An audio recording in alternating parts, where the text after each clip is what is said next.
Scott, Dolphins and Bears on Sunday. What can't you wait to see? Oh, that's my wrestling promo right there. That's all I need. I'll tell you what, I can't wait to see who these Miami Dolphins are. They lost a lot. They got questions about their culture.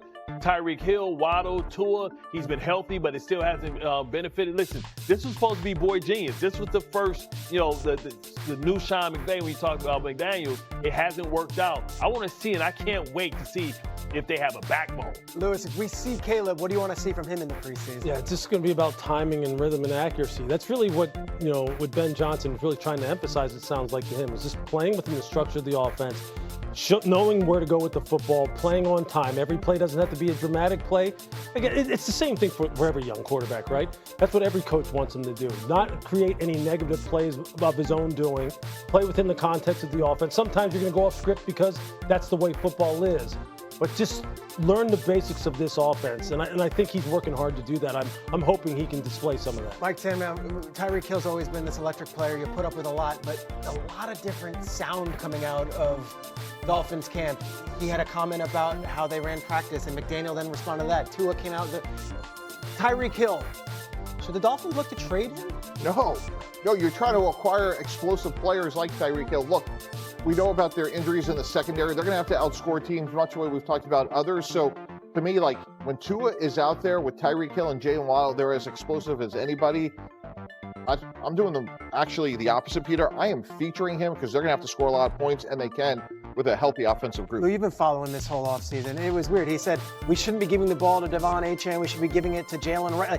Saying things that are really out of his wheelhouse. And yet, do you put up with it? At some point, do you say, hey, dude? There's always a breaking point, but I'm with Mike. Like, the greater the talent, the greater the tolerance, as the great Andrew Brandt says all the time. And that's what this is. That's what this is about. They understand what he is. He's the most dangerous guy in the NFL in terms of being able to win a game on one single play in the blink of an eye. Him and Saquon, there's no one else who can touch them. So look, is it a distraction? Is it annoying as hell? Yeah, it is. Does it get to a point where, hey, look, they even may say, you know what, enough's enough. Now, I'm not saying Kansas City said that, but Kansas City, look, they were okay without him, all right? Pay him what? Exactly. So I think for here, though, in Miami, there's a much bigger picture thing going on with this football team than just Tyreek Hill. There's some other fundamental issues that Mike McDaniel needs to figure out here. And it's not just about getting the ball to Waddle and getting it to Tyreek.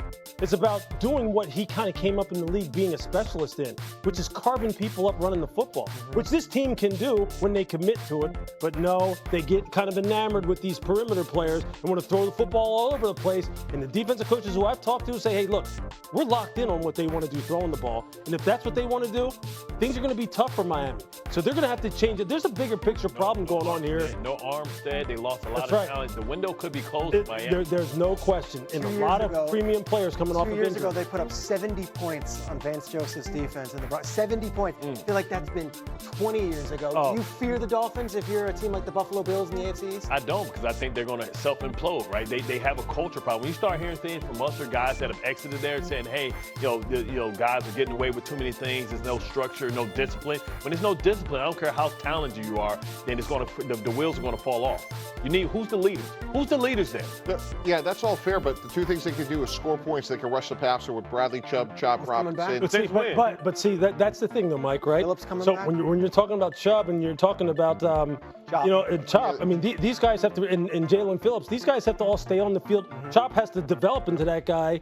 Chubb and Phillips have to make sure that they stay healthy all season long. There's so many questions surrounding this team. Really fascinating team. Jets-Packers is on Saturday night. I can't wait for that one. Bart, you can't wait, but what can't you wait about this particular matchup? Listen, they bet on Justin Fields. And listen, I've been at practice, and we talk about how Caleb Williams is going to struggle with learning how to be under center. Well, Justin Fields as well, because they're trying to implement the Lions type of system there as well. I think they need to say, listen, understand what you have and build around it. That's what great coordinators do. I want to see, they should look like the 2019 Baltimore Ravens. It should be those three running backs. It should be Justin Fields throwing the ball 20, 25 times, play with great defense, and run with that three-headed monster and use him like a used rental car. You know how those rental cars are. You smoke cigarettes in it. You got McDonald's packages in the back. You abuse it because you know you ain't bought it. Ketchup package. Yeah, don't count. You ain't buy it. You rent it. That's how you want to treat Justin Fields, like a used rental car. Absolutely. Run, baby, run. When is your show on in New York every day? Yeah, about 10 o'clock. Okay, that's good. Everyone, that's what you're getting. Okay. Mike, what are your thoughts on a used rental car, Justin Fields? I'm buying Justin Fields. I'm not renting him. He is as like-minded with his head coach as we've seen in a long time coming out of the Jets. I'm not sure how many points this team is going to score, but they are going to be tough. They're going to be well coached.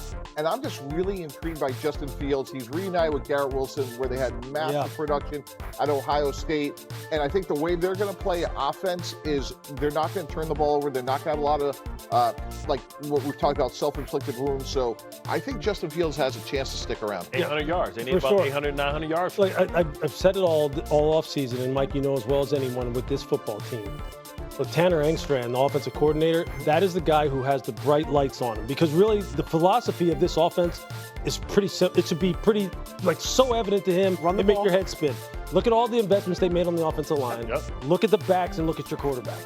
You should be top 5 in the league running the football. Yep. There's just no ifs, ands, or buts about it. And if you're not, Tanner Engstrand, you should be looking for work a year from now. It should be that simple. Run this football and run it down everyone's throat. You have the horses to do it. Let's look to the other side of that game, because I think the Packers are really interesting too. And Jordan Love has gotten a little bit better. Then you're kind of wondering, is he plateauing or can he get to that next level? We know how Mike Tannenbaum feels about him going into 2025. I look at that wide receiver room. Lewis, what stands out to you? The drops. That was the problem a year ago, and that's something they need to really fix this year. They have to make sure they're hauling in the football. They had, a top 5 highest drop rate among the wide receiver position last year? You just can't have that. Romeo Doubs, you got to be able to catch the ball. Watson, you got to be able to catch the ball. They have to come through for this young quarterback, one who has mentioned already that rookie Matthew Golden has been spectacular in training camp, has been very dependable for them. And look, Jordan Love, I'm with Mike. I'm a big supporter of him, and I believe he is uber talented. But as we know, quarterbacks are only good also as the people around them.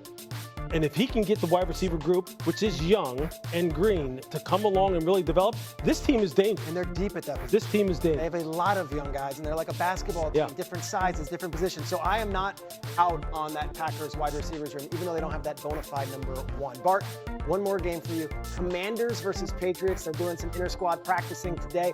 What can't you wait to see in this one? These young quarterback matchups, right? I believe they were come out of the same draft, right? Or close to it, right? Yeah. You got Jake Daniels. Is he going to have like the sophomore slump when you think about what happened with C.J. Stroud? We thought he was going to be otherworldly. I mean, can they figure out the carry stuff, right? Can they get him satisfied? Because this team has going all in, and they have a unique window, just like the Seahawks had, the Texans had, to be able to win with a quarterback where you can go out and get hired guns, you can get mercenaries. They have an opportunity, a 5-year window before they have to make him the highest paid player in the NFL as well. So can they take advantage of that? And also the Vrabel effect. Can Josh McDaniels do something with Drake May? They spent a lot of money in the offseason. They won the offseason. They spent a lot of money. They needed to spend a lot of money. But can Vrabel be the right guy? I'm wondering if Adam Peters, the GM of the Commanders, is watching us all week and watching us talk Micah and talking about